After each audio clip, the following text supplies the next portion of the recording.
Hey everyone, tonight we're peeling back the golden veils of ancient Egypt to uncover a secret that's been buried deeper than the tombs of the pharaohs. Why? Egyptian queens slept with guards, and the daring ways they paid for it, unfair. Warning, you might not survive this journey, not because it's too steamy, though it might be, but because, in ancient Egypt, such whispers could have landed you in the Nile with a crocodile's smile. So, before you settle in, take a moment to like this story and subscribe if it helps you drift off. And let me know, what city are you listening from, and what time is the night wrapping around you? Now, dim the oil lamps, feel the cool breeze through your window, and let's ease into this tale together. You begin your night not in a palace of marble, but in the shadowed corridors of a royal estate along the Nile, where the air hums with the scent of lotus and the faint tang of intrigue. It's 1300 BCE, and you're about to step into the life of Queen Nefertari, a beauty whose power rivals the sun god Ra, yet her desires weave a story as dangerous as a scorpion's sting. Imagine the grandeur of Egyptian queens adorned in lapis lazuli, commanding armies, and whispering to the gods, yet beneath the splendor, a hidden dance of passion and politics unfolds. These women, often wed to pharaohs more focused on eternity than intimacy, turn to their guards, those strong, silent figures who stood watch over their chambers. But this wasn't mere scandal, it was strategy, a currency of favor and survival. In a world where power shifted like desert sands, as you stand in the corridor, the flicker of a torch casts long shadows, and you hear the soft clink of a guard's bronze armor. His name is Horemheb, a captain with eyes that linger a moment too long. And Nefertari's voice, low and commanding, calls him closer.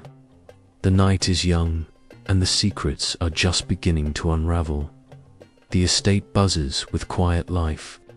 Servants pad softly, their linen sandals whispering against the stone, carrying trays of dates and wine. The Nile's murmur drifts through the open windows, a soothing undercurrent to the tension in the air. You notice the queen's chamber, its walls painted with scenes of her divine marriage to Ramesses II, yet the air feels thick with something unspoken.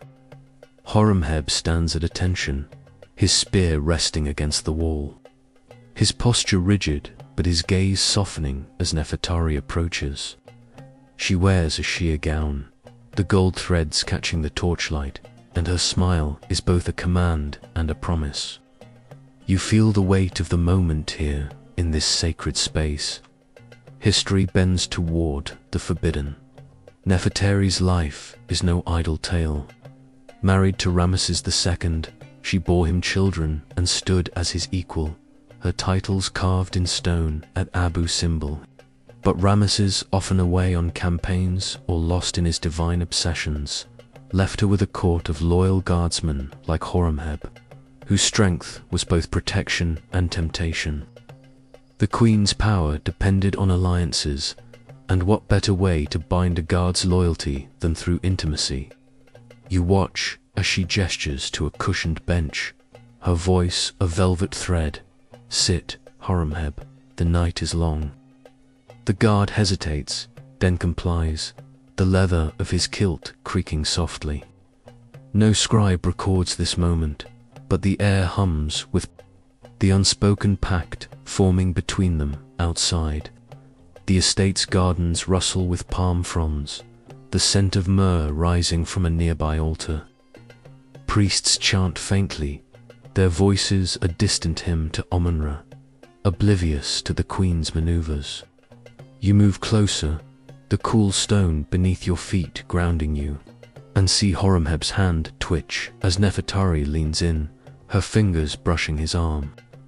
This isn't lust alone, it's a calculated move, a thread in the web of her influence. In a world where pharaohs hoarded power, queens like Nefertari used every tool, and the guards, sworn to her safety, became unwitting pawns in her game. The night deepens, and you feel the estate's pulse slow. Servants retire, their lamps extinguished, leaving only the queen's chamber aglow. Horemheb's voice, rough from hours of silence, murmurs something lost to the breeze, and Nefertari laughs her, sound like the chime of anklets. You sense the stakes. A guard's loyalty could turn a battle, secure a throne, or betray a rival. Payment wasn't always gold, it was favor, land, or the promise of a child to strengthen her lineage. The torchlight dances, casting their shadows into a tangled embrace. And you realize this night is just the beginning of a story that will span the Nile's banks. As you stand there, the Nile's whisper grows softer, the stars above piercing the dark. Nefertari's chamber door closes, and the estate falls into a hush, save for the occasional guard step. You feel your own breath slow, the weight of the day easing as the queen's world settles into your mind. We'll follow her through these shadowed nights with Horemheb and others, toward the risks and rewards that await. For now, let the Nile's gentle flow carry you deeper into rest, its waters a lullaby under the ancient sky. The Nile's gentle murmur fades as you linger outside Nefertari's chamber, the torchlight now a faint glow seeping through the cracks of the heavy cedar door. The night deepens, and the estate settles into a rhythm of soft breaths and distant guard patrols. You step closer, the cool stone floor sending a shiver up your spine, and press your ear to the wood. Inside, the air is thick with the scent of myrrh and the rustle of linen. A private world where Queen Nefertari and Horemheb weave their dangerous dance. The guard's voice, low and hesitant, breaks the silence, followed by the queen's laughter, a sound that carries both command and allure. You feel the weight of their secret, a thread of power and desire that could unravel an empire. And the night beckons you to witness more. The chamber is a sanctuary of opulence, its walls adorned with frescoes of lotus, flowers and ibises, symbols of rebirth and vigilance. A low table holds a silver goblet of wine, its surface rippling with the queen's breath as she leans toward Horemheb. His bronze armor gleams dully in the lamplight, the leather straps of his kilt creaking as he shifts uncomfortably on the cushioned bench. Nefertari's eyes, lined with kohl, study him with the precision of a general assessing a battlefield. "You've served me well, Horemheb," she says, her voice a melody over the Nile's hum. "Your spear has guarded my life, but tonight I ask for more." The guard's throat bobs as he swallows, his hands tightening on his knees. You sense the tension, the unspoken offer hanging like incense smoke, loyalty sealed not with gold, but with flesh. Horemheb is no ordinary guard, a commoner risen through the ranks. His strength and loyalty earned him a place in the Medjay, the elite force tasked with protecting the royal family. His broad shoulders bear the scars of skirmishes along the Nubian border, and his dark eyes hold a quiet intensity. Nefertari knows that his devotion could be her shield against rivals, or a dagger if turned against her. In ancient Egypt, queens held power through their husbands, but when pharaohs like Ramesses II were absent, chasing glory in Syria or building monuments to their divinity, the court became a chessboard. You watch as she pours wine into a second goblet, her fingers brushing his as she hands it over, a gesture as deliberate as a treaty signing. The bargain begins subtly. Nefertari speaks of a plot, whispers from the harem that a lesser wife, perhaps Isitnofret, seeks to undermine her son's claim to the throne. "My husband's ear is deaf to me when he returns," she admits, her tone laced with frustration. But you, Horemheb, you hear me now. The guard nods, his jaw tightening, and you realize this is no mere seduction, it's a pact. In exchange for his body, she offers him land along the delta, a plot fertile enough to sustain his family for generations. His eyes flicker with ambition, a farmer's son dreaming of a legacy. The wine stains his lips as he drinks, and Nefertari smiles, her victory sealed in that sip. You feel the room's heat rise, the air charged with the stakes of their agreement. Outside, the estate stirs faintly. A servant's sandal scuffs the stone as they pass with a basket of reeds, their head bowed to avoid the queen's gaze. The night guards exchange low murmurs, their spears clanking softly, unaware of the drama unfolding within.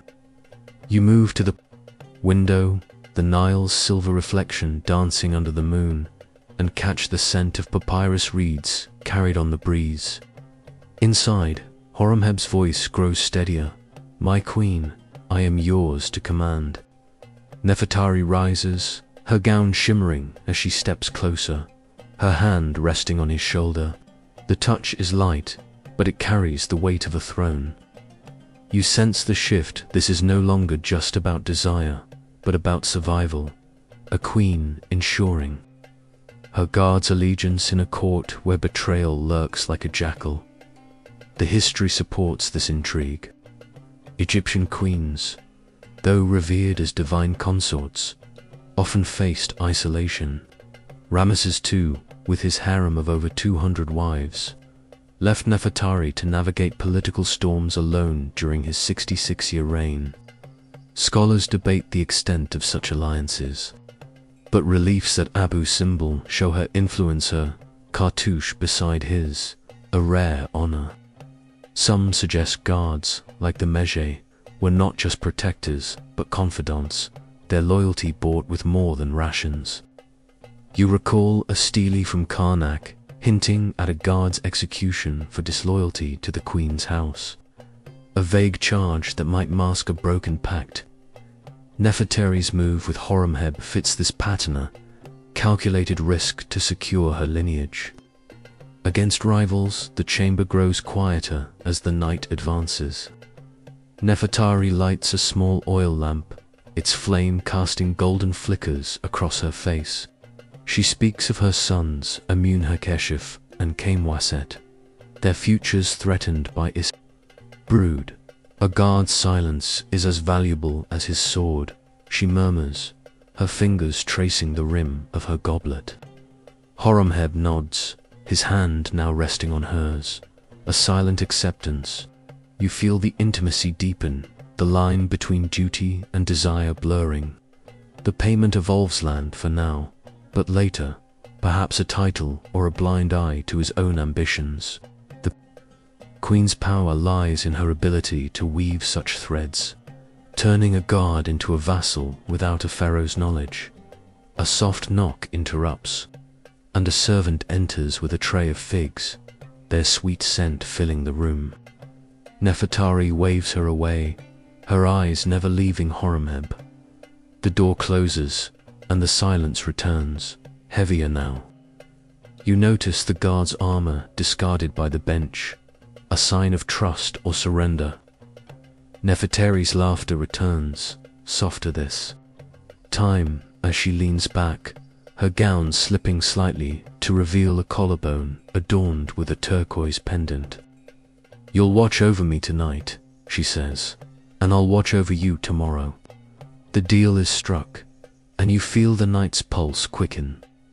The estate holding its breath around this clandestine union. The moon climbs higher, its light spilling through the window to illuminate a mural of Hathor, goddess of love and protection. You think of her dual role, patron of queens and seductress, mirroring Nefertari's own duality. The queen's actions aren't reckless. They're a mirror to the pharaoh's own indulgences, a reclaiming of agency in a patriarchal world. Horemheb's breathing steadies, his hand now bold enough to rest on her knee, and you sense the balance of power shifting. This isn't just about pleasure, it's about control. A queen using her body as a weapon in a game of Thron. As the hours pass, the estate's sounds fade to a whisper. The Nile's flow softens, lulling the guards into a drowsy watch. Inside, Nefertari and Horemheb's voices blend into a low hum, their shadows merging on the wall. You step back, the cool stone soothing your feet, and feel the story's weight settle. This night is a thread in a larger tapestry, weans like Hatshepsut and Tai likely played similar games.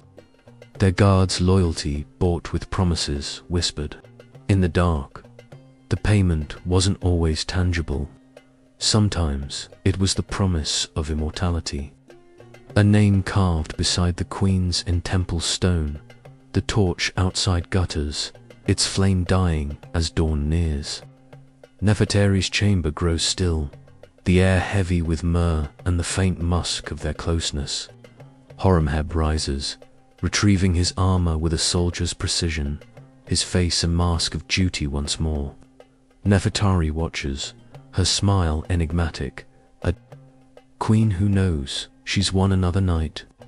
You feel your own eyelids grow heavy, the Nile's lullaby weaving through your thoughts. This is just the beginning. More guards, more queens, more secrets await along the river's edge. For now, let the dawn's first light carry you deeper into rest, the ancient sands whispering their tales under your breath. The first light of dawn creeps over the Nile, casting a golden sheen across the royal estate as you step away from Nefertari's chamber. The cedar door remains closed, its silence a veil over the night's pact, but the air hums with the aftermath myrrh, lingering the faint clink of Horemheb's armor as he resumes his post. You move through the shadowed corridors, the cool stone soothing your feet, and hear the soft shuffle of servants awakening. The estate stirs, its pulse quickening with the day's duties, yet beneath this routine lies a web of intrigue. You're drawn toward the harem, where the queen's rivals stir, their whispers carrying the scent of jasmine and the sting of envy.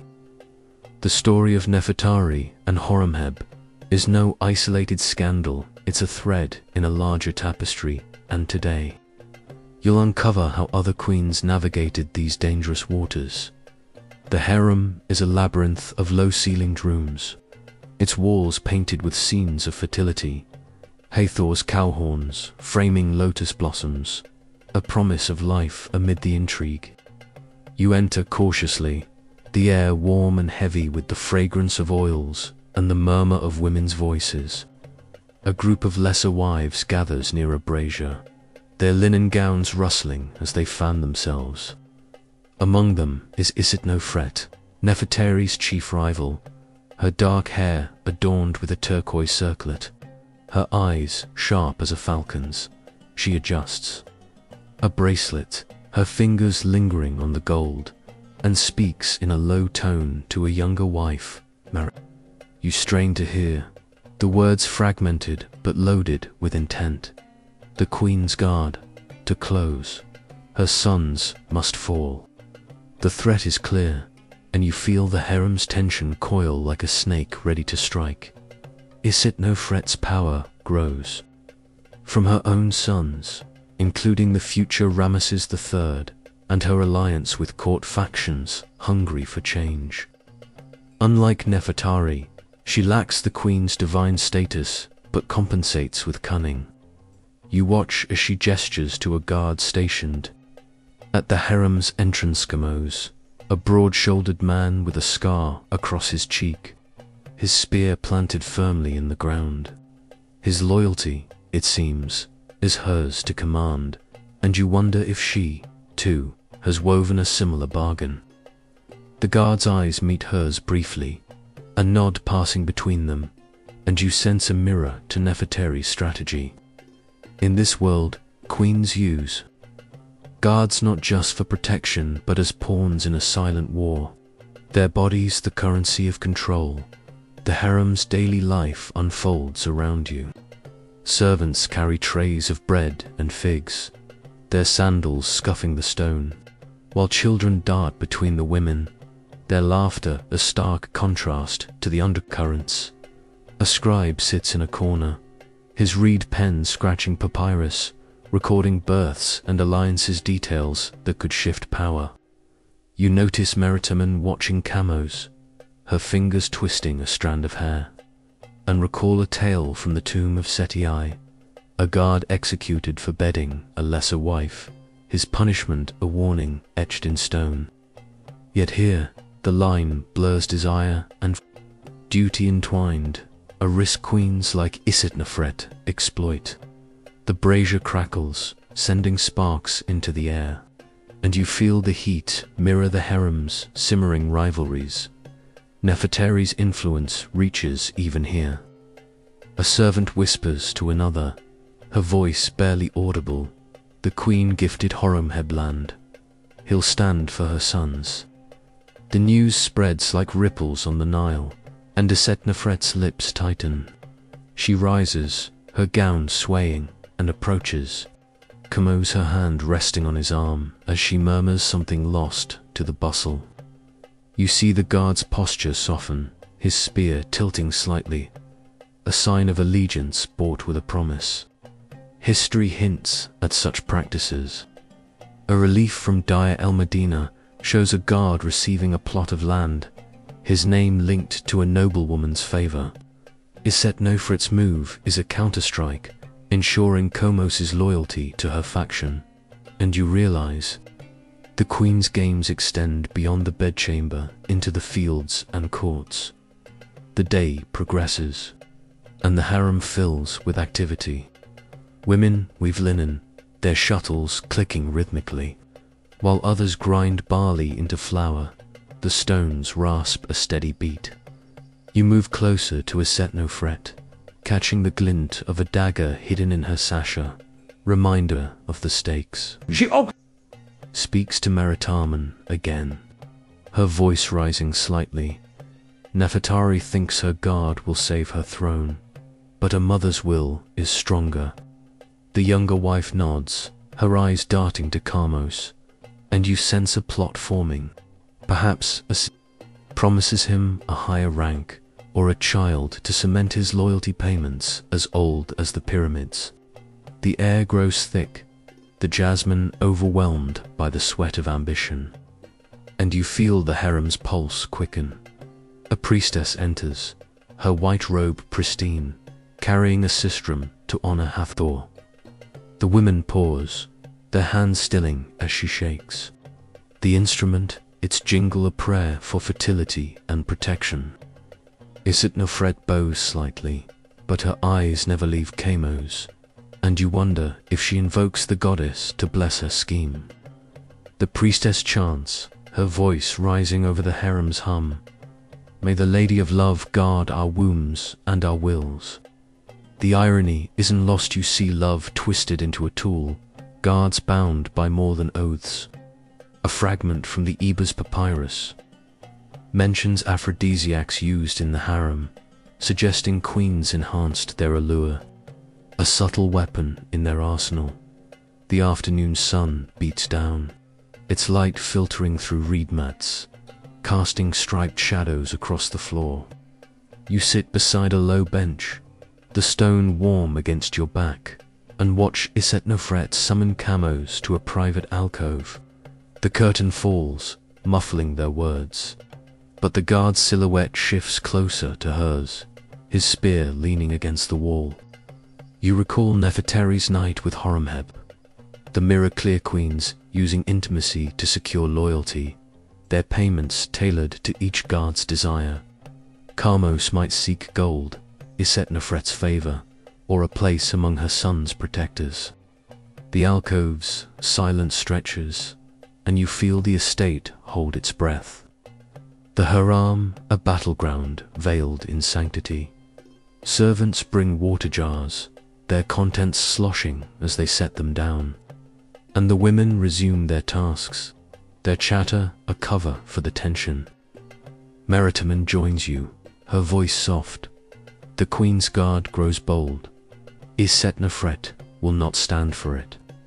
You nod, sensing her fear caught between rival queens. She's a pawn like the guards. The harem's walls echo with history. Queen Tai, wife of Amenhotep III, reportedly influenced the army through her guards, her power extending beyond the pharaoh's reach. Nefertari and Isetnofret follow this path.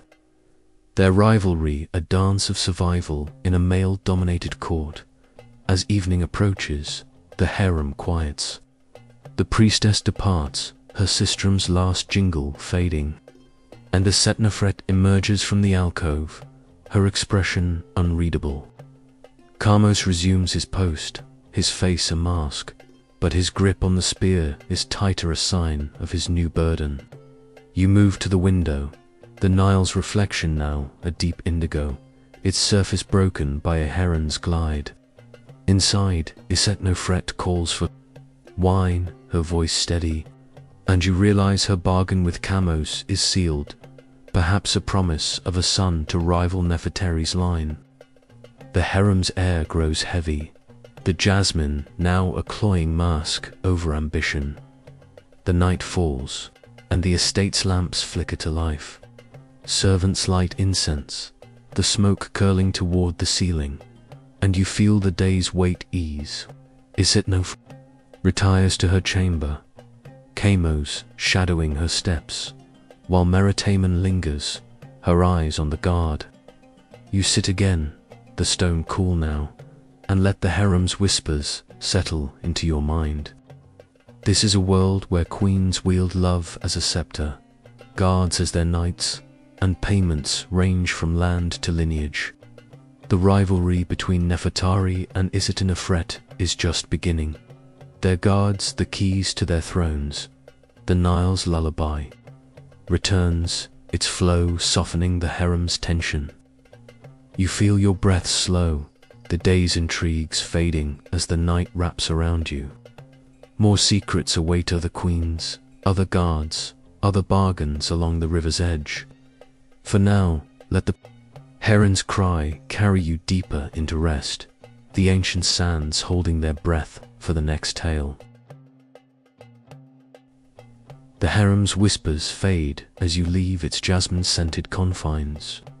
The Nile's indigo reflection now a deep black under the night sky.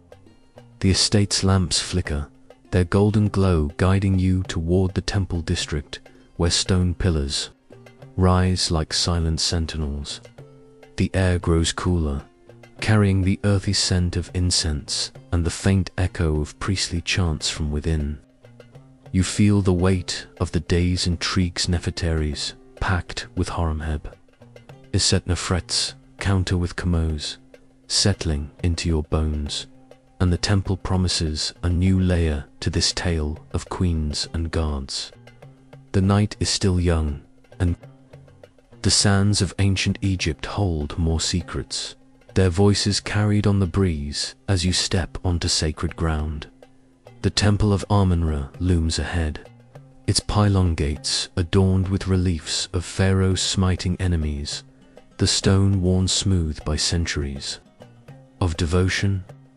You pass through, the air shifting to a reverent hush, broken only by the rustle of a priest's robe as he tends a brazier. The walls gleam with gold leaf, depicting the god's favor, but your eyes catch a subtle Asena guard kneeling before a queen, his head bowed, her hand extended in blessing or command. The image is faded, yet it stirs a memory of Nefertari's chamber, and you wonder if these stones hold the truth of her bargain. The temple, a place of divine power, also shelters human frailty, and you feel its pulse quicken with the night's unfolding drama inside. A group of guards stands near the sanctuary, their spears glinting in the lamplight. Among them is Tehotep, a wiry man with a shaved head, his kilt marked with the Magi insignia. His eyes scan the shadows, but they soften as a figure emerges. Queen Tai, mother of Akhenaten, her presence commanding despite her age, her linen gown is edged with gold, her neck adorned with a broad collar of lapis and carnelian, and her gaze holds the weight of a ruler who once swayed an empire. You recall her history. Wife to Amenhotep III, she influenced the court through her sons, and guards her power a legend carved at Malketa. Tonight, she seeks to Hotep, and you sense another chapter in this saga of loyalty and desire. Ty's voice is a low hum, deliberate as she addresses to Hotep. The priests grow restless, she says, her fingers tracing a scarab amulet. Akhenaten's heresy threatens us all, and I need eyes beyond the palace. The guard nods, his posture rigid, but his hand brushes hers as she offers a scrollpa, perhaps a map, perhaps a promise. You feel the temple's air thicken, the incense. Now a cloak for their exchange. History whispers of Ty's influence. A stela from Amarna suggests she mediated between her son and the army, her guards, her eyes and ears. To Hotep's loyalty, it seems, comes with a priceland near Memphis, or a title to elevate his family. The bargain mirrors Nefertiti, a queen using intimacy to secure her reign. The temple's interior unfolds with grandeur. Priests chant, their voices rising in a hymn to Amen, while acolytes light oil lamps, their flames dancing on the walls.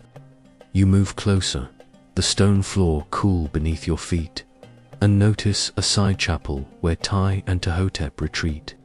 The curtain falls, muffling their words, but you catch the guard's low murmur and her soft laugher sound that echoes Nefertiti's allure. The chapel's walls depict Hathor, her cow horns cradling the sun disk, a goddess of love and protection watching over this clandestine meeting. You think of the Ebers papyrus again, its recipes for perfumes and potions, and wonder if Ty enhances her sway with such arts, binding Hotep to her will outside. The temple courtyard hums with activity. Guards patrol, their sandals scuffing. The sand, while a scribe records offerings, grain, wine, and gold stacked near the altar. You sit on a low bench, the stone warm from the day's sun, and watch a young acolyte sweep the floor, his broom stirring dust into the lamplight. The night deepens, and Hotep emerges, his scroll tucked into his belt, his face a mask of duty. Ty follows, her amulet glinting as she adjusts her gown, her smile enigmatic. You sense the deal is struck, perhaps a promise of a son to strengthen her lineage, or a blind eye to her son's radical reforms. The temple's silence absorbs their secret. It stones witnesses to a queen's survival. The priests' chants grow softer, their ritual nearing its end, and the courtyard empties. You move to the pylon gate, the Nile's reflection now a silver thread under the stars, its murmur a lullaby against the temple's stillness. Inside, Ty lingers, her voice calling Hotep back for a final word. You hear the rustle of linen, the clink of his spear as he steps closer, and feel the intimacy deepen, a bond forged in shadow, paid with power. History supports this. A relief from Karnak shows Ty with a guard, his name erased, suggesting a scandal buried by time. Her actions, like Nefertiti's and Nefret's, reflect a pattern, queens turning guards into allies in a world where Pharaoh's horde glory dots. As midnight approaches, the temple quiets. The last priest departs, his lamp casting long shadows across the courtyard. And Ty and Hotep stand near the altar, their figures silhouetted against the gold leaf walls. She speaks of Akhenaten's new city, Amarna, her tone laced with concern. The army wavers. I need you to steady them. Hotep nods, his hand resting on her shoulder, a gesture of loyalty or affection. You feel the stakes rise. Her son's heresy could topple the dynasty, and her guard's support is her lifeline. The payment evolves, perhaps a villa or a priestly rank. A queen's promise carved in the guard's future. The night air grows crisp, the incense fading to a faint trace. You sit again, the bench's stone now cold, and watch Tai dismiss to Hotep with a nod, her figure regal yet weary. He returns to his post, his spear planted firmly, but his eyes linger on her, a sign of the bond they've forged. The temple's lamps gutter, their flames dying as dawn nears, and you feel the story's weight settle. This is a world where queens like Tai, Nefertari, and Isit Nefret wield love as a weapon, their guards pawns in a game of thrones. The temple, sacred and silent, holds their secrets, its stones echoing with the past. A heron calls from the Nile, its cry piercing the stillness, and you feel your breath slow. The temple's hush wraps around you, the priest's chants a distant memory, and the night's intrigues fade into rest. Tai's bargain with Tehotep is one of many other queens, other guards, other payments await along the river's edge. The stars above gleam, their light a guide through the ancient sands, and you let the heron's call carry you deeper into sleep, the temple's silence a cradle for your dreams. The temple's silence lingers as you leave its sacred shadows, the heron's cry fading into the dawn's first light. The Nile glimmers with a soft pink hue, its waters reflecting the awakening estate, and you feel the night's tales packed, Isit Nefret's counter, Tai's commands settling into a rhythm within you. Your steps lead you toward the palace, its whitewashed walls rising like a mirage against the desert horizon. The air warms with the rising sun, carrying the scent of baking bread and the distant bleat of goats from the royal pens. The story of Egyptian queens and their guards deepens here, where power shifts like sand dunes, and you're drawn into the heart of a royal intrigue that could reshape a dynasty. The palace gates stand open, flanked by statues of Sekhmet, the lioness goddess of war, her stone eyes glaring into the morning. You pass through, the air shifting to a mix of lotus perfume and the sharp tang of copper from a nearby forge. The courtyard bustles with activity servants carrying amphorae of wine, scribes hunched over papyrus, and guards pacing with spears in hand. Among them is Maria, a tall guard with a shaved scalp and a tattoo of Anubis on his arm, his posture alert yet weary.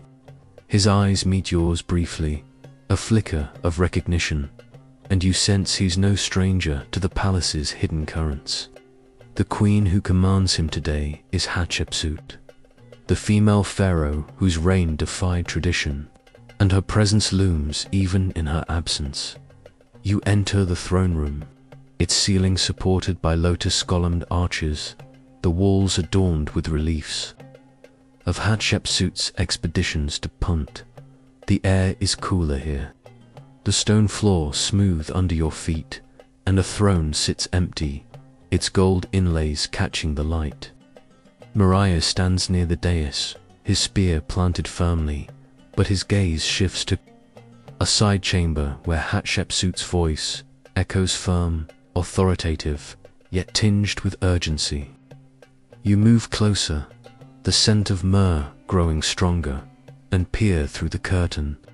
The queen, dressed in a kilt and nenes headdress, her false beard glinting, addresses Moriah with the weight of a ruler. "The vizier plots against my line," she says, her fingers gripping a scepter. "I need your blade and your silence." Hatshepsut's rule, spanning 1479 to 1458 BCE, was a marvel of ambition, her monuments, a Dia el-Bari, a testament to her power. Yet her gender made her vulnerable. Her stepson, Thutmose III, a shadow waiting to reclaim the throne. You recall a stele from Karnak, hinting at a guard's loyalty securing her early years, and Moriah fits this mold. His hand brushes hers as she offers a small pouch, perhaps a deed to land near Thebes, and you feel the room's tension rise. This isn't seduction alone. It's a strategic alliance, a queen using her guard to hold a fragile reign. The curtain sways, and Moriah nods, his tattooed arm flexing as he tucks the pouch away. A pact sealed in the palace's heart. The throne room hums with life. Servants polish the gold throne, their cloths whispering against metal, while a musician strums a lyre, its notes a soft counterpoint to the intrigue. You sit on a bench near a window, the morning sun warming your back, and watch Moriah take his post by the entrance, his eyes scanning the courtiers. A noble approaches, his robes heavy with beads, and whispers to a scribe, perhaps of Thutmose. Growing support, Hatshepsut emerges, her headdress catching the light, and gestures to Moriah, her voice low, "Watch him closely." The guard's nod is imperceptible, but you sense his loyalty is now hers, paid with more than duty. History suggests she relied on such bonds. Her guard's a shield against courtly daggers. The day advances, and the palace fills with petitioners. A merchant offers ivory tusks, bowing low, while a priest chants a blessing, his censer sending spirals of frankincense into the air. You move to the garden, its palms rustling in the breeze, and find Hatshepsut and Moriah near a lotus pond. She speaks of a caravan attack, her tone laced with concern. The Nubians grow bold. "I need your strength beyond these walls." Marius' hand rests on his spear, but his eyes soften as she touches his arm, a gesture as deliberate as a treaty. You think of Punt's treasures, her expeditions guarded by loyal men, and wonder if Maria's payment includes a share of that wealth. Villa or a herd of cattle. The pond's surface ripples, mirroring their clandestine bond. Servants bring trays of dates and beer, their footsteps soft on the garden path, and the palace's pulse steadies. You sit again, the stone bench, cool now, and watch Hatshepsut dismiss. A scribe, her scepter tapping the ground. Moriah lingers, his tattoo glinting in the sun, and she leans closer, her voice a whisper. "My stepson's men watch me. You are my eyes." The guard's nod is firm, his hand brushing hers again, and you feel the intimacy deepen, a queen and guard bound by mutual need. A relief from her mortuary temple shows a guard at her side, his name erased, suggesting a scandal smoothed by time. Her payment, perhaps a priestly title or a tomb inscription, secures his silence. The afternoon sun beats down, its light filtering through palm fronds, casting dappled shadows across the garden. A courier arrives, his sandals kicking up dust, and hands Hatshepsut a scroll news from the frontier, perhaps. She reads, her face hardening, and calls Moriah to her side. You hear fragments, ambush, reinforcements needed. His hand tightens on his spear, and she presses the pouch into his palm, her fingers lingering. "For your family," she says, a promise of legacy. You sense the stakes rise, her reign hinges on such loyalties. Her guards a bulwark against Thutmose's claim. The garden's air grows heavy, the lotus scent now a mask for ambition. As evening nears, the palace quiets. Servants light oil lamps, their flames dancing on the walls, and petitioners depart, their voices fading into the dusk. You move to the throne room, the empty throne a silent witness, and find Hatshepsut and Moriah near the dais. She speaks of her legacy, her voice softening. "My name must endure. You'll ensure it." Moriah kneels, his head bowed, and she places a hand on his shoulder, a gesture of trust or dominion. You feel the bond solidify, his payment now a stake in her immortality, his name perhaps carved beside hers in stone. The room's hush absorbs their secret, the palace a chessboard of power. The night falls, and the Nile's reflection turns silver under the stars. Servants bring cushions, their rustle a gentle lullaby, and Hatshepsut retires to her chamber, Maria shadowing her steps. You sit by the window, the cool breeze soothing your face, and let the day's weight ease. This is a world where queens, like Hatshepsut, wield love as a shield, guards as their swords, and payments range from gold to eternity. The palace, with its shifting loyalties, holds their story, its walls echoing with the past. A frog croaks from the garden pond, its call piercing the stillness, and you feel your breath slow. The palace's lamps flicker, their light a guide through the night, and the intrigues fade into rest. Hatshepsut's bond with Maria is one of many other queens, other guards, other bargains await along the river's edge. For now, let the frog's call carry you deeper into sleep, the ancient sands whispering their tales under your breath. The palace's quiet fades as you step beyond its whitewashed walls, the frogs croak lingering in your ears like a fading dream. The Nile's silver reflection gives way to the golden haze of midday, and the air grows warm with the scent of dust and sweat as you approach the barracks.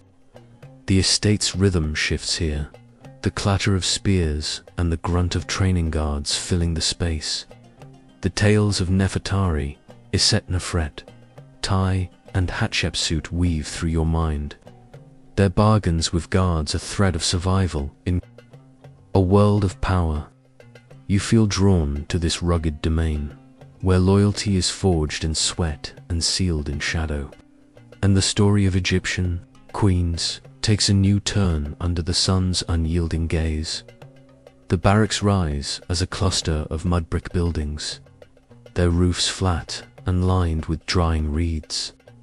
You enter through an archway, the ground hard-packed earth beneath your feet, and the air thickens with the tang of leather and the musk of unwashed bodies. Guards spar in a courtyard, their bronze swords clashing with a rhythmic clang, sweat glistening on their skin. Among them is Senemet, a stocky man with a crooked nose from an old break, his kilt stained with training dust. His movements are precise, a veteran of the Medjay, and his eyes flicker toward a figure watching from the Shade Queen, Cleopatra VII, her presence an anachronistic spark in this ancient tale. Her reign, centuries later, carries echoes of her predecessors, and you sense a new chapter unfolding. Cleopatra leans against a pillar, her linen gown edged with gold, her hair bound with a diadem of emeralds. Her gaze is sharp, assessing with the calculation of a ruler who conquered Rome's heart. The air hums with tension as she steps forward, her sandals whispering against the earth. The army wavers, she says, her voice carrying the weight of Alexandria's fall. Caesar's men grow bold, and I need your strength to hold the delta. Senemet pauses, his sword lowering, and wipes sweat from his brow, his breath steadying. You feel the stakes rise, her throne teeters, and a guard's loyalty could tip the balance. History recalls her alliances with Roman generals, but here, in this moment, it's Senemet's allegiance she seeks, paid with a promise as old as the Nile. The courtyard pulses with life. Guards shout commands, their voices rough from exertion, while a blacksmith hammers a blade, the ring of metal echoing off the bricks. You sit on a low bench, the wood warm against your back, and watch Senemet approach Cleopatra. She offers a scroll, her fingers brushing his as she hands it over, perhaps a grant of land near the canopic branch, or a share of grain from her stores. His nod is slow, deliberate, and you sense the bargain taking root. The Ptolemies descended from Greek conquerors, adapted Egyptian customs, and Cleopatra's use of guards, mirrors, Nefertari's strategy. A fragment from Herodotus mentions Ptolemaic queens securing loyalty with gifts, and Senomet's tattooed arm flexes as he tucks the scroll away. A pact sealed in the barracks dust. Training resumes, the clash of swords a steady beat, and you move closer to the shade where Cleopatra lingers. A servant brings a tray of figs and water, the fruit's sweetness cutting through the sweat.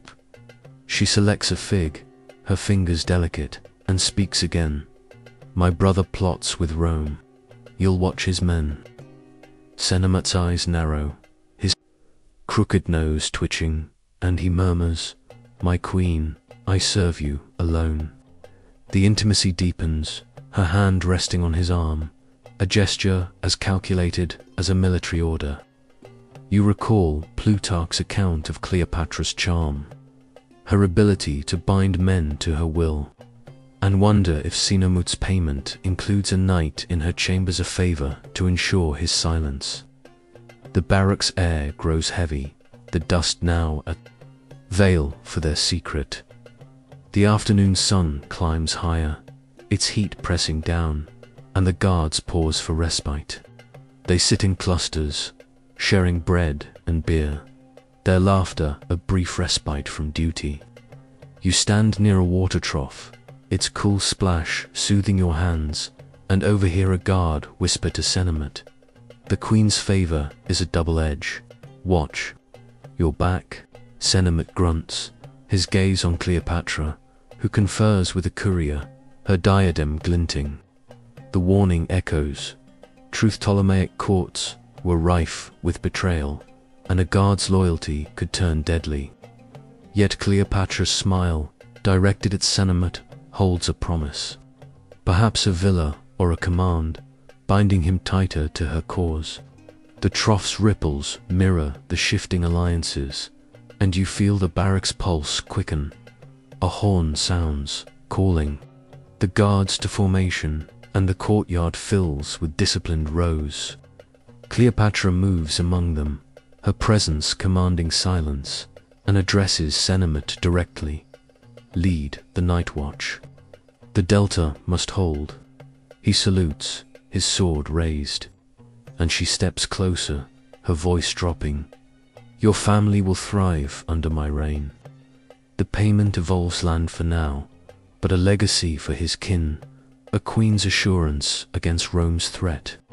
You think of her alliance with Mark Antony, her guards a key to his legions, and see Senomet as a pawn in that larger game.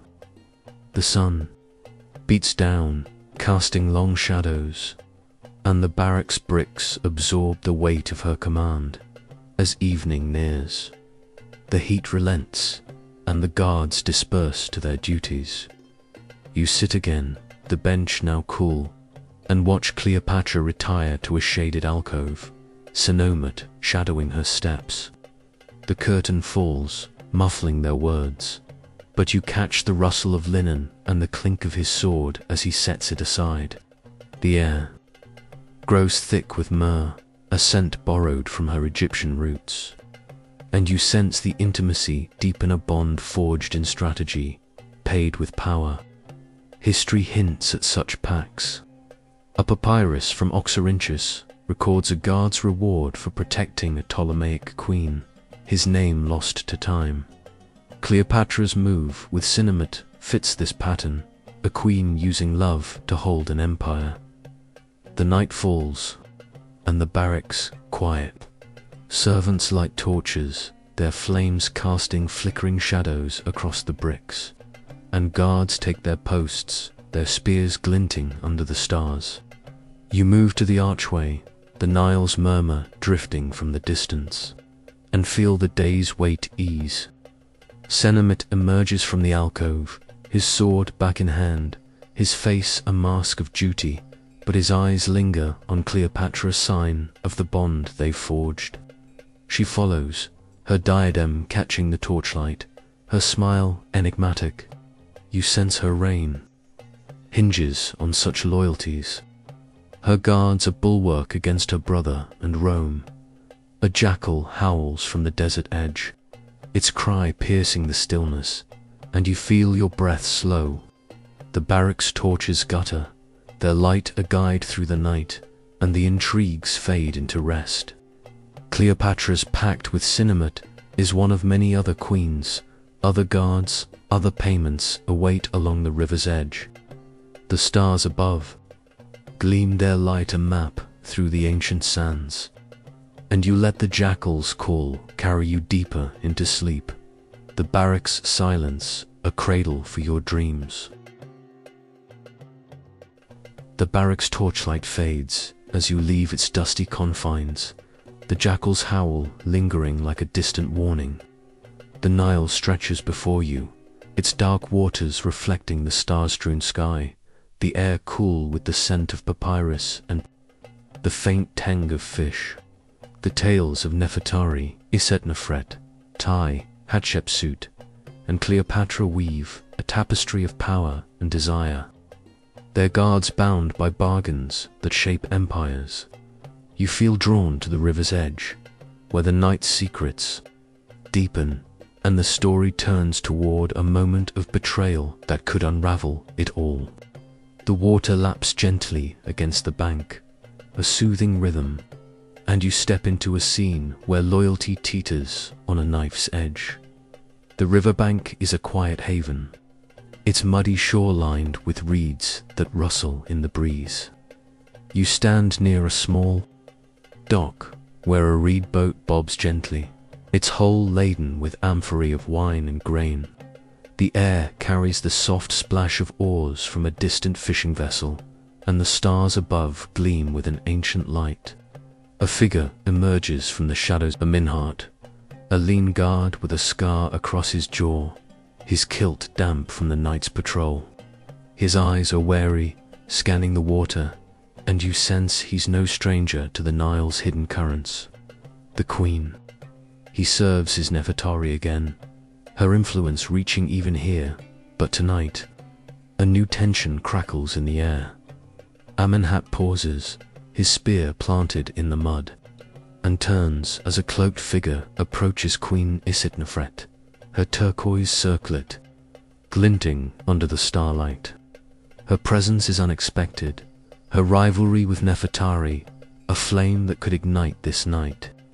The air thickens with the scent of myrrh as she lowers her hood, her voice a whisper carried on the breeze.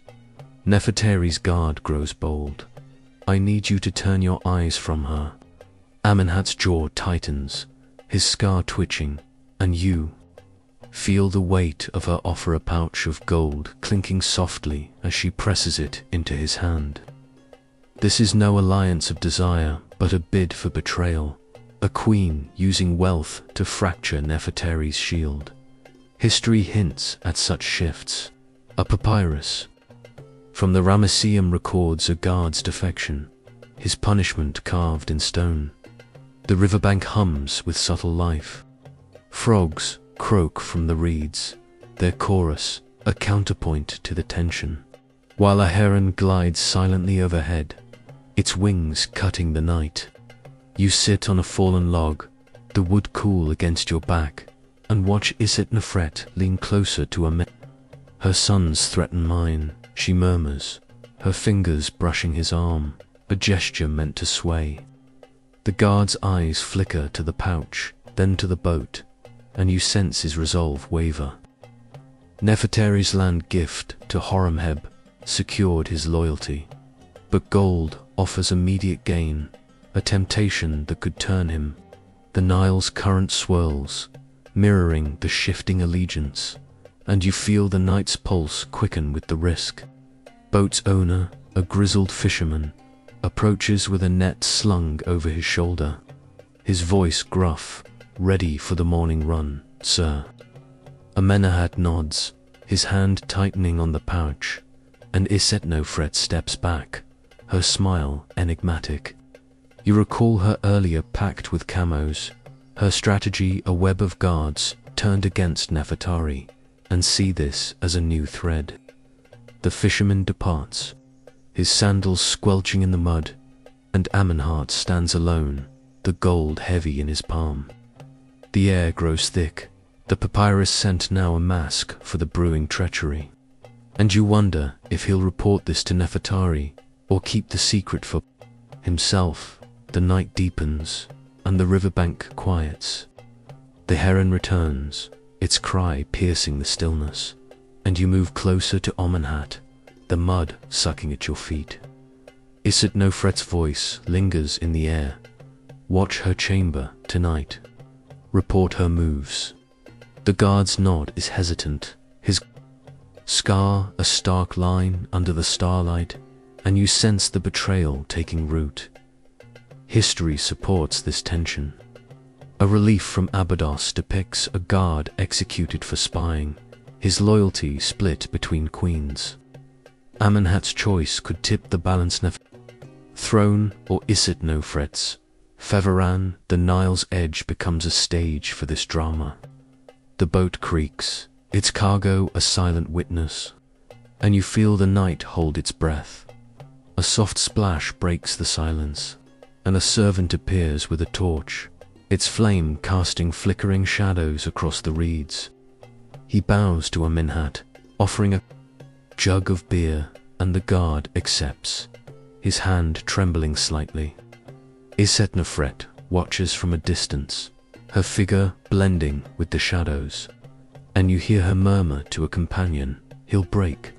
They always do. The servant departs, the torchlight fading, and Amenhotep drinks deeply, the beer's bitterness mirroring his dilemma. You think of Nefertari's chamber, her trust in her guards, and feel the fragility of that bond. The pouches.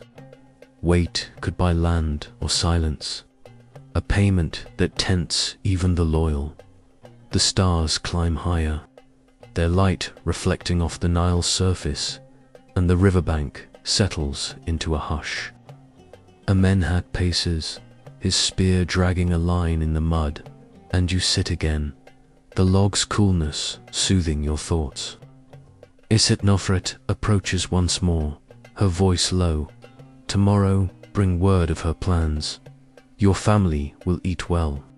The guard's eyes meet hers, a flicker of greed or fear, and he nods again, the pouch now tucked into his belt. You sense the betrayal solidify. A guard turned spy, his payment gold over honor.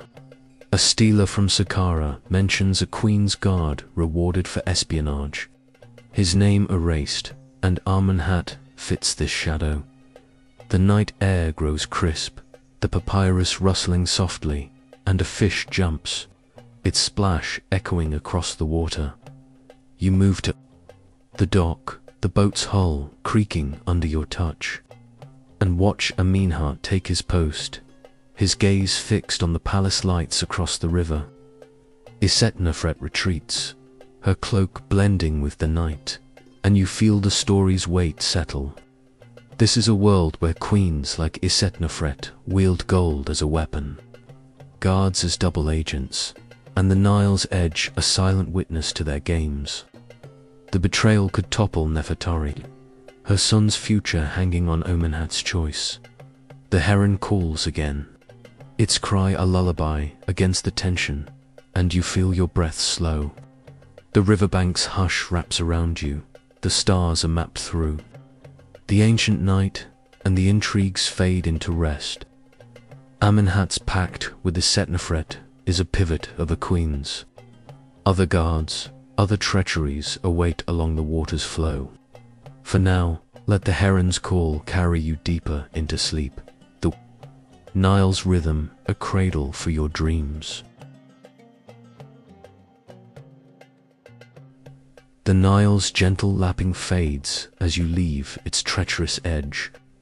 The heron's cry, a distant echo in the dawn's soft light. The air warms with the rising sun, carrying the rich scent of spices and the clamor of voices as you approach the bustling market of Thebes.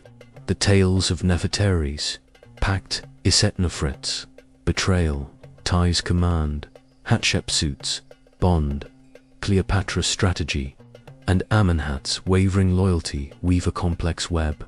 And now this vibrant marketplace offers a new stage for the Queen's Games. You feel the pulse of the city quicken beneath your feet, the dust of the streets mingling with the promise of secrets traded among stalls, and step into a world where commerce masks intrigue. The market sprawls along a wide avenue, its stalls, a mosaic of color-red ochre fabrics, green malachite beads, and baskets brimming with dates and figs. You weave through the crowd, the air thick with the aroma of roasting barley and the sharp tang of cumin, voices haggling in a rhythmic chant. Merchants call out, their hands gesturing to wares, while children dart between legs, their laughter a sharp note against the bustle. Among the throng, you spot a figure in a guard's kilt to Amenhotep, a broad-shouldered man with a shaved head and a scar above his eye, his spear resting casually against a stall. His eyes scan the crowd, but they soften as a woman approaches Queen Hatshepsut, her royal presence undimmed by the market's chaos, her kilt and Nene's headdress marking her authority. Hatshepsut moves with purpose, her sandals kicking up dust, and nods to Canaan. Her voice low beneath the market's din. The traders bring news from the south. I need your ears among them. The guard straightens, his scar twitching, and you sense the weight of her request. She slips a small leather pouch into his hand, its contents clinking softly, perhaps silver or a gem, a payment to secure his vigilance. The market's noise swells around you, a merchant shouting about saffron prices, but the exchange is a quiet thread in the fabric of power. History recalls Hatshepsut's trade expeditions to Punt, her guards ensuring safe passage, and Amenhotep's role fits this pattern, loyal ear bought with treasure amid the stalls. The market pulses with life. A potter spins his wheel, the clay's wet slap a steady beat, while a weaver adjusts her loom, the shuttle clicking through threads. You sit on a stone bench near a fruit stall, the sweet scent of pomegranates soothing your senses, and watch Amenhotep follow Hatshepsut to a quieter corner. She speaks of a caravan delayed by Nubian raiders, her tone urgent. Find who profits. Report to me alone. His nod is firm, his hand brushing hers as he tucks the pouch away, and you feel the intimacy of their Banda Queen and guard linked by mutual need. A relief from Deir el-Bahri shows a guard at her side during trade missions, his name lost, suggesting such alliances were common. Their payments woven into the market's wealth. The crowd thickens as midday nears. Merchants raising awnings against the sun, their shadows dancing across the ground. You move closer, the dust clinging to your feet, and overhear a trader whisper to Amenhotep. Nubians offer gold for silence. The Queen's caravans are watched. The guard's eyes narrow, his scar a stark line, and Hatshepsut's voice cuts through.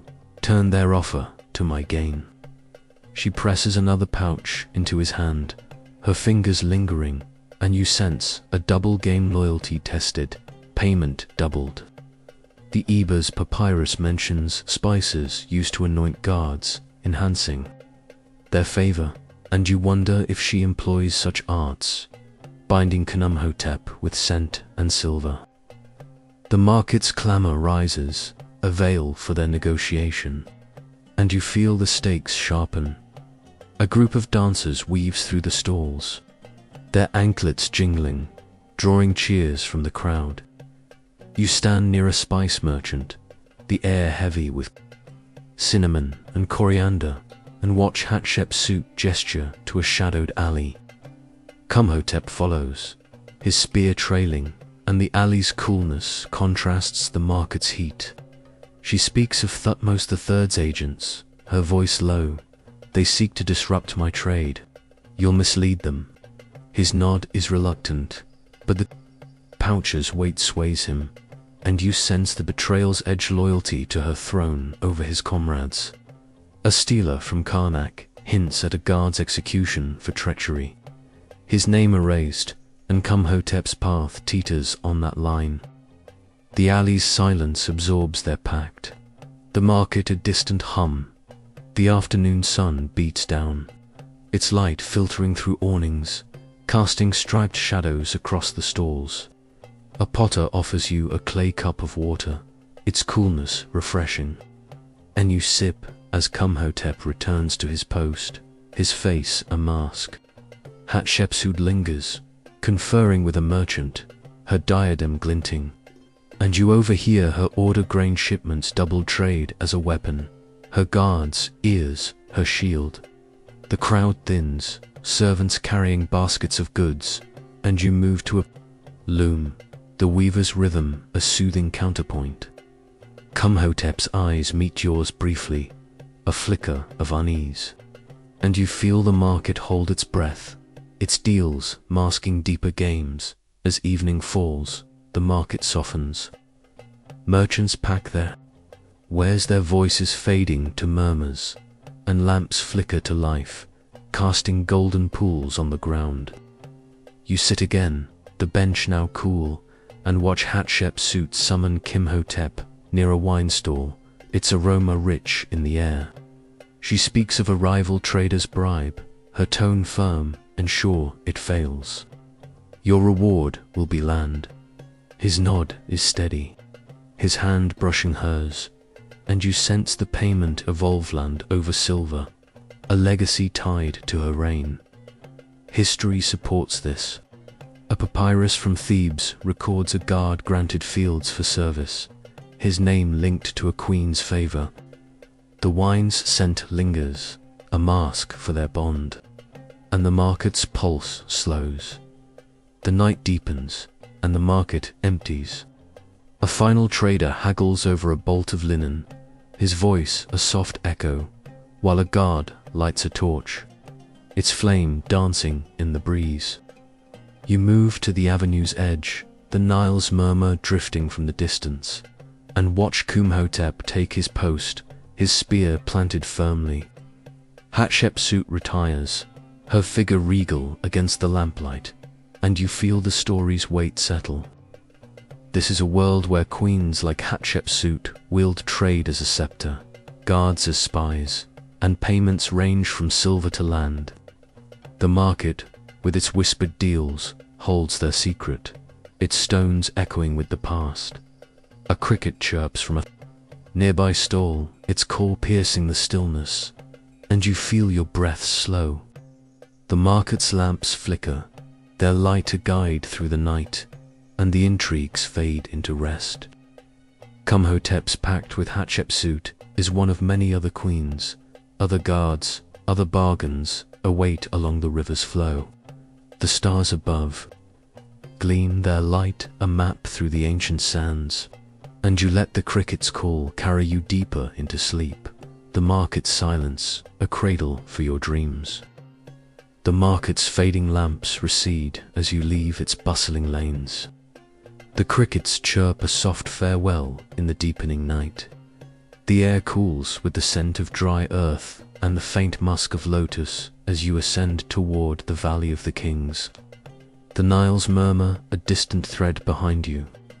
The tales of Nefertari's pact, Isitnefret's betrayal, Tai's command, Hatshepsut's bond, Cleopatra's strategy, Omenhat's wavering, and Kumhotep's deal weave a saga of power. And now the tombs offer a solemn stage where queens and guards face eternity. You feel the weight of the desert settle on your shoulders, the stars above guiding you through this sacred silence, and step into a world where loyalty is carved in stone. The valley's entrance looms, its cliffs jagged. Against the night sky, the air still with the breath of the dead. You pass through a narrow defile, the ground shifting underfoot with loose sand, and the scent of incense wafts from a nearby tomb, a ritual offering to Osiris. The walls rise steep and shadowed, their surfaces etched with hieroglyphs of pharaohs, and their queens a testament to divine favor. Among the sentinels stands Rymos, a wiry guard with a weathered face, his kilt frayed from long watches, his spear planted firmly in the sand. His eyes, sharp despite the night, meet yours, and you sense he guards more than tombs, perhaps a queen's final secret. The figure approaching him is Nefertari, her form ethereal in the starlight, her presence an echo of her living power. Nefertari's voice is a whisper, carried on the desert wind. My tomb must stand untouched. Guard it with your life.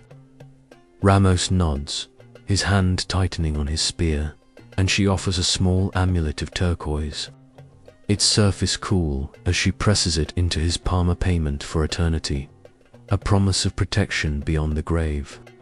You feel the air thicken, the incense now a shroud for their exchange, and recall her tomb at Key V66, its vibrant murals a testament to her status. History suggests guards were buried near royal tombs, their loyalty ensuring the afterlife, and Ramos's role fits this duty, a guardian bound by a queen's favor. The valley's silence absorbs their pact, the sand a witness to this sacred bond. The tomb's entrance gapes before you, its darkness pierced by a flickering oil lamp held by a priest. The air grows heavy with the scent of natron and the faint decay of time, and you step inside, the cool stones soothing your feet. The walls gleam with paintings, Nefertari offering to Hathor, her guard at her side, his name erased but his presence felt. Ramos follows, his sandals scuffing the floor, and Nefertari speaks again. Thieves seek my gold. Your vigilance is my shield. His nod is steady, the amulet glinting at his neck, and you sense the payment evolves land in life, now a place in her afterlife retinue. A papyrus from the valley records a guard's burial with a queen, his loyalty rewarded, and you feel the tomb's pulse quicken with their trust. Outside, the desert hums faintly. A jackal yips from a distant ridge, its call a reminder of Anubis, while the priest chants, his voice a low drone over the sand. You sit on a rock, its surface warm from the day, and watch Ramos take his post by the entrance, his eyes scanning the cliffs. Nefertari lingers, her figure fading into the shadows, and you overhear her murmur, "My husband's neglect lingers. You are my strength now." The guard's posture softens, his hand brushing the amulet, and you sense the intimacy bond forged in life, sealed in death. History hints at such ties. A relief from KV62 shows a guard near Tutankhamun's tomb, his role eternal, and Ramos mirrors this duty. The night advances, and the valley quiets. The priest departs, his lamp casting long shadows across the sand, and Ramos stands alone, his spear a silent sentinel. You move closer, the cool air brushing your face, and notice a side chamber where Nefertari's voice echoes faintly, a prayer to Osiris. The walls depict her journey to the afterlife, her guard at the boat's helm, and you feel the story's weight settle. This is a world where queens like Nefertari wield devotion as a scepter, guards as eternal protectors, and payments range from amulets to immortality. The tomb, with its carved secrets, holds their legacy. Its silence a testament to the past. A soft wind stirs the sand, carrying the scent of myrrh from a nearby offering, and you sit again, the rock now cold. Ramos paces, his spear dragging a line, and you hear the rustle of a scroll as he adjusts his belt. Perhaps a record of his duty, a payment in writing. Nefertari's voice returns, softer now. Your name will stand with mine. Guard my peace. His nod is solemn, the amulet a talisman, and you sense the bargain's finality, loyalty carved in stone, his afterlife tied to hers. A stealer from the valley mentions a guard's name beside a queen's, his reward eternal. And Ramos's path aligns with this honor. The stars climb higher, their light reflecting off the cliffs, and the valley settles into a hush. You move to the tomb's threshold, the lamp's flame guttering, and watch Ramos kneel, his head bowed as if in prayer. Nefertari's figure fades completely, her presence a memory in the stone, and you feel the night's intrigues ease. This guardian's role is unique, less about desire, more about duty, his payment a place among the gods. The sand shifts, a natural rhythm, and you think of other Queen's Hatshepsuts, guards at Deir el-Bahari, Cleopatra's at Alexandria, bound by similar pacts, their guards' loyalty etched in eternity. The jackal calls again, its cry a lullaby against the desert's stillness, and you feel your breath slow. The tomb's hush wraps around you, the stars a map through the ancient night, and the tales fade into rest. Ramos's vigil with Nefertari is one of many other queens, other guards, other eternities await along the valley's edge. For now, let the jackal's call carry you deeper into sleep, the sands whisper a cradle for your dreams. The valley of the king's silent sands fade as you descend toward the Nile's eastern bank. The jackals call a lingering echo in the pre-dawn stillness. The air grows cool and moist, carrying the scent of wet earth and the first hints of lotus as the sky lightens with a pale gold. The tales of Nefertari's pact, Iset Nefret's betrayal, Ty's command, Hatshepsut's bond, Cleopatra's strategy, Amenhotep's wavering Kumhotep's deal, and Ramos's eternal vigil weave. A rich tapestry of power and loyalty, and now the dawn brings a reckoning. You feel the weight of these nights settle, the river's edge a stage for the final act, and step into a world where queens and guards face the consequences of their bargains under the rising sun. The riverbank glows with the first rays, its waters shimmering like molten copper, the reeds swaying gently in the breeze. You stand near a small shrine to Hopi, the god of the Nile, its stone altar adorned with offerings of bread and fish. The air hums with the soft splash of a fisherman casting his net, and the distant lowing of cattle from a village across the water. A figure emerges from the Mr. Menhat, his scarred jaw set, his kilt damp from the night's patrol, his spear clutched tightly. His eyes are troubled, scanning the horizon, and you sense the betrayal he's nurtured under Issa. Gold now teeters on the edge of revelation. Beside him appears Nefertari, her form regal yet weary, her turquoise amulet glinting as she steps forward. Nefertari's voice cuts through the mist, firm yet laced with sorrow. You've turned from me, Amenhotep. Your silence betrays my sons. The guard freezes, his hand tightening on the pouch of gold still tucked in his belt, and you feel the air thicken with tension. She gestures to the shrine, her fingers brushing the altar. Hopi judges you now. Return to me, or face the Niles. Wrath. Amenhotep's scar twitches, his gaze dropping to the water. And you recall his night by the river, Iset Nefret's whisper turning him spy. History hints at such reckonings. A trial stele from Memphis records a guard's execution for disloyalty, his name erased, and Amenhat stands at that crossroads. The river's current swirls, mirroring his dilemma, and you sense the dawn's judgment looming. The bank stirs with life. A fisherman hauls his net, the splash of fish breaking the silence, while a priest approaches the shrine, his chant to Hopi a low drone over the water. You sit on a flat stone, its surface cool and smooth, and watch Amenhat kneel before Nefertari, his spear laid aside. She speaks again. Your gold bought treachery. Return it, and your life is spared. His hand trembles as he offers the pouch, the clink of coins, a confession, and you feel the bond fracture. The priest pauses, his eyes narrowing, and you think of Isitnefret's counterplot, her son's threat to Nefertari's line, now weakened by this turn. The riverbank holds its breath, the mist a veil for this pivotal moment.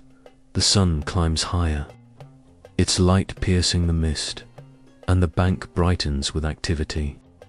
Servants carry baskets of reeds, their sandals scuffing the mud, while a herdsman drives cattle toward the water, their hooves thudding softly. You move closer, the cool air brushing your face, and overhear Nefertari murmur to a guard Horemheb, his bronze armor glinting. Take him to the palace. His fate is mine to decide. Amenhad rises, his head bowed, and you sense the reckoning extend beyond him. History supports this shift. A papyrus from Deir el-Medina records a queen's guard punished for espionage, his land seized, and Nefertari's authority reasserts itself. The cattle low, their sound a counterpoint to the tension, and you feel the bank pulse with her regained power. The morning advances, and the riverbank settles. The priest completes his chant, sprinkling water on the altar, while fishermen mend nets, their voices a soft murmur. You sit again, the stone warming under you, and watch Horemheb lead Amenhat away, his spear a silent threat.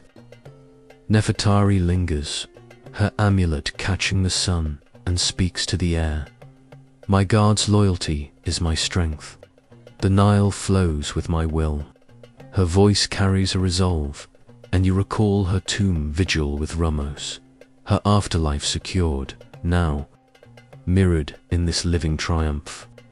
A relief from Abu Simbel shows her with guards, their names intact, a testament to loyalty rewarded. And you feel the story's arc bend toward justice. A soft breeze stirs the reeds, carrying the scent of lotus, and the distant aroma of baking bread from the village. You move to the water's edge, the cool mud sucking at your feet, and watch a heron glide low, its reflection rippling the surface. Nefertari turns to you, her gaze piercing yet gentle. The night's secrets end at dawn. Rest now, traveler. Her words are a release, and you sense the queen's games Nefertari's pacts. Isetnefret's plots, ties, commands, Hatshepsut's trades, Cleopatra's strategies, and the guards' varied loyalties culminating here. The heron's cry echoes, a lullaby, and you feel the bank's tension ease into peace. The sun rises fully, its light bathing the riverbank in gold, and the village awakens with the clatter of carts and the call of merchants. You sit once more, the stone now warm, and watch Nefertari depart, her figure blending with the mist, her power reaffirmed. Horemheb returns, his armor dull in the daylight, and posts by the shrine, his vigilance a guard against further betrayal. You think of the others, Ramoses, eternal watch, Kumhotep's, marketeers, Amenhat's foreland feel the saga's weight lift. This is a world where queens wield love, gold, and devotion as tools, guards as keys to survival, and the Nile as a witness to their triumphs and failures. The heron calls again, its cry a final note, and you feel your breath slow. The riverbank's light wraps around you, the sun a guide through the morning, and the intrigues fade into rest. Nefertari's reckoning with Amenhotep closes this chapter.